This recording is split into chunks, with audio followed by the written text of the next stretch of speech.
हर हर महादेव, जय भोलेनाथ। नमस्कार, मैं साधना पांडे मार्गदर्शन पे आपका स्वागत करती हूँ।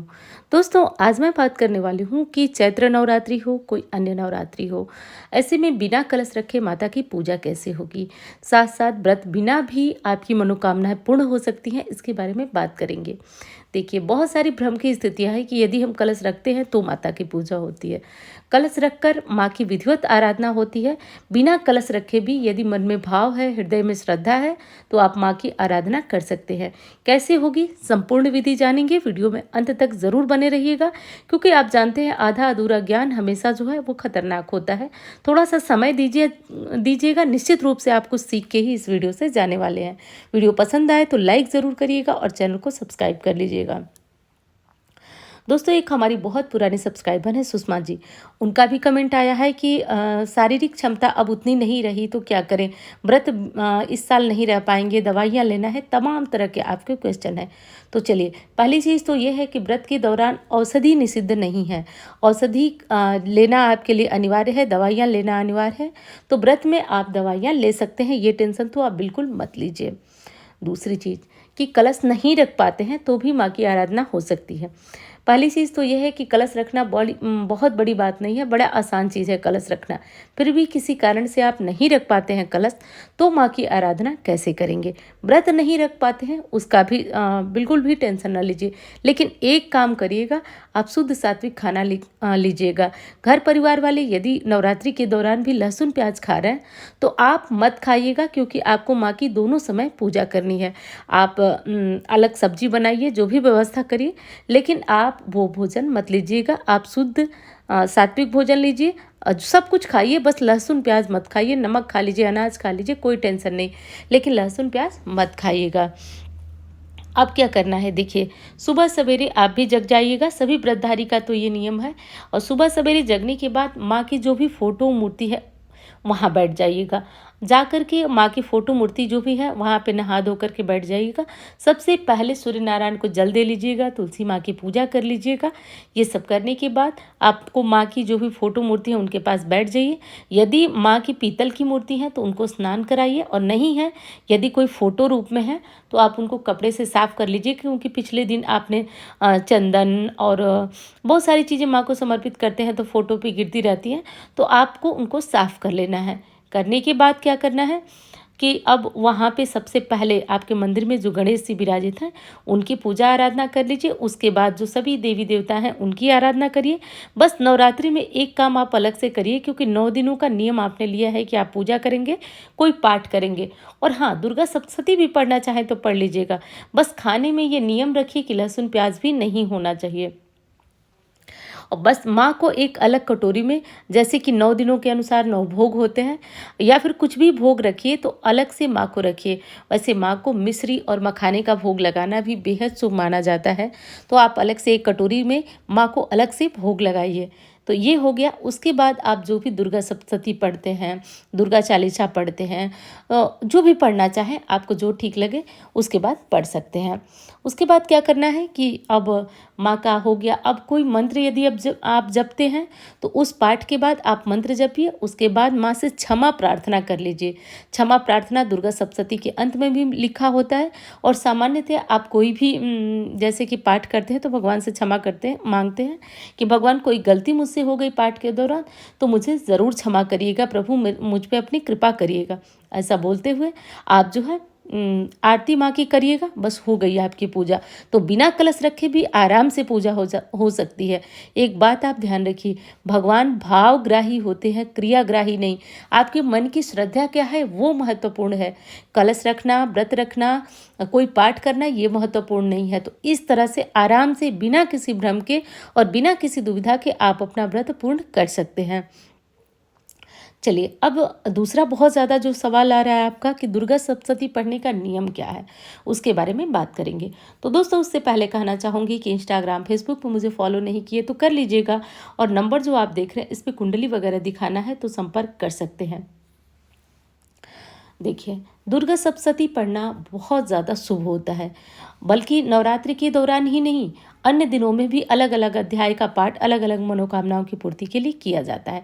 लेकिन मैं बात कर रही हूँ नवरात्रि का, तो मैं नवरात्रि के नियमों की ही बात करूँगी। सर्वप्रथम क्या करना है कि दुर्गा सप्तशती का पाठ देखिए। सबसे पहली चीज़ मैं बता दूं कि दुर्गा सप्तशती का पाठ पढ़ना सबसे अच्छा होता है संस्कृत में, लेकिन आजकल का जो परिवेश है संस्कृत सबके बस की बात रही नहीं। तो संस्कृत अशुद्ध, गलती से भी अशुद्ध उच्चारण मत करिएगा, ये मेरी बात को बहुत ज़्यादा गांठ बांध लीजिएगा। ये सर्वथा अनिष्टकारी होता है, मैं आपको पहले ही आगाह कर देती हूँ।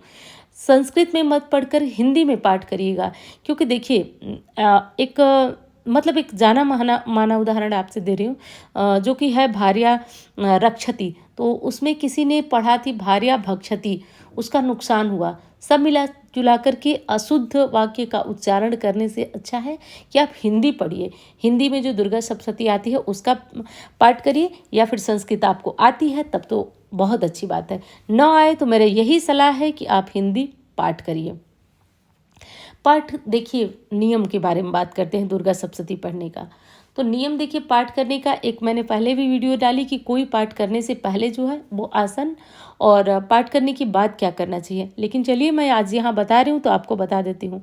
सबसे पहले आसन रख लीजिए, उसके बाद दुर्गा सप्तशती जो है वैसे तो प्रतिदिन 13 अध्याय का पाठ करना चाहिए। प्रतिदिन 13 अध्याय का पाठ दुर्गा सप्तशती का यही नियम है कि नवरात्रि के 9 दिनों में प्रतिदिन होना चाहिए।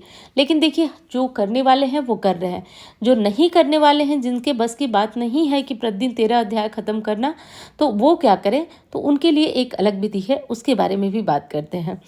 तो सबसे पहले क्या करना है कि आपको कोई भी पाठ शुरू करने से पहले एक चीज़ करना है कि आपको थोड़ा सा आचमन वगैरह कर लेना है। आचमन करने की विधि मैं आपको बताती हूँ कि कहीं भी पात्र में आप जल लेके पूजा में बैठे रहते हैं, उस जल में से आप ले लीजिए और अपने बाएं हाथ की सहायता से दाहिने हाथ में जल रखिए और उसको अपने 3 बार जो है अपने मुख से छुआइए, सिर्फ स्पर्श कराइए और ये करा दीजिए। उसके बाद क्या करना है कि ये हो गया आपका आचमन। 3 बार, ध्यान रखिए, 3 बार आपको स्पर्श कराना है। तो स्पर्श का आचमन का मंत्र जानते हैं, ओम केशवाय नमः, ओम माधवाय नमः, ओम गोविंदाय नमः। ये सब मंत्र वगैरह अगर आपको आता है तो आप पढ़ लीजिए, नहीं आता है तो बस 3 बार मुख से छुआ लीजिए। उसके बाद आप हस्त प्रक्षालन कर लीजिए, हाथ की शुद्धि कर लीजिए। उसके बाद आपको क्या करना है, मतलब हाथ धो लीजिए। उसके बाद करना है अब हमें पाठ करना है। पाठ में क्या करना है इसके बारे में थोड़ा सा बात कर लेते हैं। तो देखिए, पाठ करना है, लेकिन पाठ को कभी भी, दुर्गा सप्तशती का पाठ जब कर रहे हैं, कभी भी हाथ में लेके पाठ नहीं किया जाता है, ध्यान रखिएगा। तो आप लकड़ी का कोई पाटा, चौकी है उस पर रख लीजिए, और रेहल मैं बता चुकी हूँ, कोई भी पाठ करने के लिए लकड़ी का एक स्टैंड आता है जिसको रेहल बोला जाता है, वो ले लीजिए। सर्वप्रथम जो है वो सारी पूजा आप कर लीजिएगा, गणेश जी, गौरी जी, माता दुर्गा सबकी पूजा कर लीजिएगा। उसके बाद ही पाठ प्रारंभ करिएगा। सबसे पहले कवच पढ़ेंगे, दुर्गा सप्तशती में होता है। उसके बाद अर्गला, उसके बाद कीलक, उसके बाद करेंगे दुर्गा सप्तशती का पाठ। तो पहले दिन पहला पाठ करना है, नोट कर लीजिए, पहले दिन पहला पाठ करना है। और दूसरे दिन क्या करना है, तो दूसरे दिन 2 पाठ करना है। कौन सा, तो दूसरे दिन दूसरा और तीसरा पाठ करना है। ध्यान दीजिए, दूसरे दिन दूसरा और तीसरा पाठ करना है। तीसरे दिन क्या करना है, तो तीसरे दिन सिर्फ 1 पाठ करना है, क्योंकि ये पाठ थोड़ा बड़ा होता है, तो तीसरे दिन चौथा अध्याय का पाठ किया जाता है। चौथे दिन कौन सा पाठ करना है, तो चौथे दिन 5वां, 6वां, 7वां, 8वां, ये सारे पाठ आपको छोटे छोटे हैं, इसलिए इन सब का पाठ आसानी से हो जाएगा। तो बिल्कुल घबराइएगा नहीं। यदि आप पहली बार पढ़ने वाले हैं तो आपके मन में लगेगा कि चौथे दिन इतना सारा क्यों, तो घबराइएगा नहीं, आराम से हो जाएगा। ये पाठ छोटे होते हैं। 5वां दिन 9वां और 10वां पाठ करना है। तो ध्यान दीजिए, 5वें दिन 9वें और 10वें अध्याय का पाठ आपको समाप्त करना है। 6ठे दिन 11वें अध्याय का पाठ आपको समाप्त करना है। 7वें दिन जो है 12वां और 13वां अध्याय समाप्त करना है। ऐसा कर लीजिए। और 8वें दिन बहुत सारे लोग कन्या पूजन करते हैं, बहुत सारे लोग 9वें दिन करते हैं। तो सब मिला जुलाकर सप्तमी तक ये पाठ हमारा समाप्त हो जाता है। बाकी कोई मंत्र जपना है या फिर 8वें दिन कन्या पूजन करना है, जो भी करना है उसके बाद की विधियाँ आप आराम से कर सकते हैं। तो ये आसान विधि है। दुर्गा सप्तशती पूरे नवरात्र के अंदर आपकी खत्म हो जाती है और पूरी जो है महाविद्या की, एक कहा जाता है कि महाविद्या के तरीके से ये पाठ होता है। तो ये पाठ भी काफ़ी फलदायी होता है।